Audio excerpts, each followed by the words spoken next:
நம்ம தமிழ்நாட்டில கஜா புயல் வந்துச்சு. அதை விட 700 கிலோமீட்டர் வேகத்தில காற்று அடிக்கும். காற்று அடித்து பார்த்திங்கன்னா நிறையா மரங்கள் எல்லாமே சாய்ஞ்சிரும்.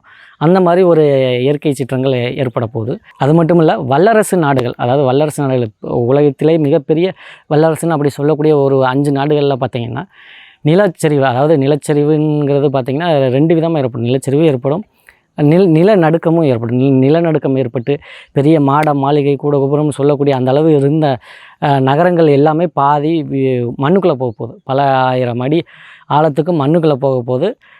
நில விரிசல் ஏற்பட்டு அதுக்கப்புறம் பார்த்திங்கன்னா என்ன சொல்லக்கூடிய ஒரு புதிய மாற்றமே ஏற்பட போகுது. அந்த மாதிரி இடங்களில் பார்த்திங்கன்னா இப்போ கும்பகோணம் தீ விபத்தில் குழந்தைகள் இறந்தாங்க. அந்த மாதிரி ஒரு மிகப்பெரிய தீ விபத்து ஏற்பட போகுது. அதுவும் எரிபொருள் சம்மந்தமான அந்த துறைகளில் யாரும் வேலை பார்த்திங்கன்னா, அதுவும் நம்ம ஊரில் இல்லை, நான் வந்து வெளிநாடுகளில் சொல்கிறேன். இது வெளிநாடுகளில் எரிபொருள் சம்மந்தமாக அந்த எண்ணெய், கச்சா எண்ணெய், இந்த மாதிரி ஏதோ ஒரு வகையில் மிகப்பெரிய அளவில் தீ விபத்து ஏற்படும். அதில் பார்த்திங்கன்னா கிட்டத்தட்ட ஒரு லட்சக்கணக்கான பேர் அதில் உடல் கருகி உயிர்களுக்கும் அபாயத்தையும் நான் பார்த்தேன். அதையும் அந்த மாதிரி மக்கள் யாரும் அங்கே இருந்தீங்கன்னா, நான் சொல்லக்கூடிய பதிவை நீங்கள் பார்த்து அந்த இடத்துலேருந்து ஒரு 6 மாத காலத்துக்கு மட்டும் நீங்கள் வேலையை விட்டு வந்துடுங்க. அப்போ தான் உங்களுடைய உயிரை நீங்கள் காப்பாற்றிக்க முடியும்.